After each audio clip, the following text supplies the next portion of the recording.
Marcus Rashford opens up on a painful journey from rock bottom to imperious Man United form. Marcus Rashford has scored 16 goals in his last 18 appearances ahead of Manchester United's Carabao Cup final, a stark contrast to the poor run of form he suffered last season. The pain of the past has driven Marcus Rashford to the most prolific season of his career for Manchester United. This time last year, Rashford was at rock bottom, bereft of confidence with just 5 goals to his name, having lost his place in the England squad. A year on, Rashford has a career-best haul of 24 goals, including 16 in his last 18 games, and is the man to whom United will look to end their 6-year wait for a trophy in Sunday's Carabao Cup final. Ahead of the Wembley Stadium showdown, Rashford opened up on playing through the pain barrier for nearly 2 years, a back injury followed by shoulder surgery which sidelined him for a combined 7 months, and the physical and mental toll that took on him. Your opinions are highly needed on this channel. Regardless of your critics, we are ready to go through them and consider them as well. Don't forget to subscribe and like this, if you loved it. Thank you. To be honest, I don't think anyone, apart from the people at the club, knows how long I was dealing with those issues, said Rashford. It wasn't just one season, it was a period where every day was tough and you have to just sacrifice. I've always been one to try and be out on the pitch as much as I possibly can, and, for me, that's where I get the happiness. If I'm out injured, I'm not happy, I'm dealing with the pain and I'm not happy. So I'd rather try and deal with the pain as long as I can perform and still help the team. I'd always choose to do that. Rashford's goal celebration, running to the sidelines and pointing to his temple, as a nod to his newfound mental fortitude. The celebration has been copied by several sports stars, including Novak Djokovic, with Rashford keen to emphasize the importance of a strong mentality. Football probably has 95% to do with your mentality, said Rashford. Without that side, you're just playing off ability.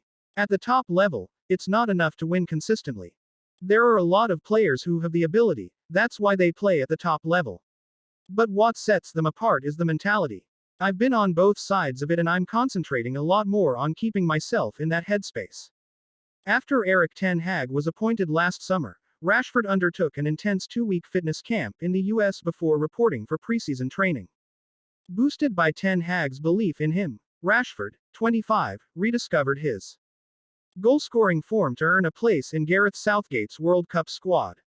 Rashford scored 3 goals in Qatar and has been unplayable since returning, claiming he instinctively knows where to be to find the net. I'm just in the areas to score goals more consistently, said Rashford. It's something I've been working on, but in the last few years I feel, even the seasons where I've done all right, I could have added another 10 or 15 goals if I was more consistent in those areas. The staff are always giving me constant reminders. Just having those reminders, I feel like I'm just drifting into those positions now. Despite his form, Rashford is not immune to the standards set by Ten Hag, who dropped him for the New Year's Eve trip to Wolves for being late for a team meeting. Thank you very much for going through this with us. We appreciate you and we say, God bless you. Kindly subscribe to this channel for all your Man United updates. Rashford responded in the best way, coming off the bench to score the winner at Molineux, and said Ten Hag was right to drop him. If I was a coach, I'd have done the same, said Rashford. If you don't have standards in the training ground, how do you expect to go out on the pitch and win consistently? It's impossible. It's the same thing as constant reminders about being in the right areas, constant reminders about discipline, however harsh that reminder is. For me, it was not starting a game, but you have to accept it, you have to move forward. We spoke about it afterwards a little bit, but for me, once he made that decision, you have to respect it. Thank you very much for going through this with us. We appreciate you and we say, God bless you.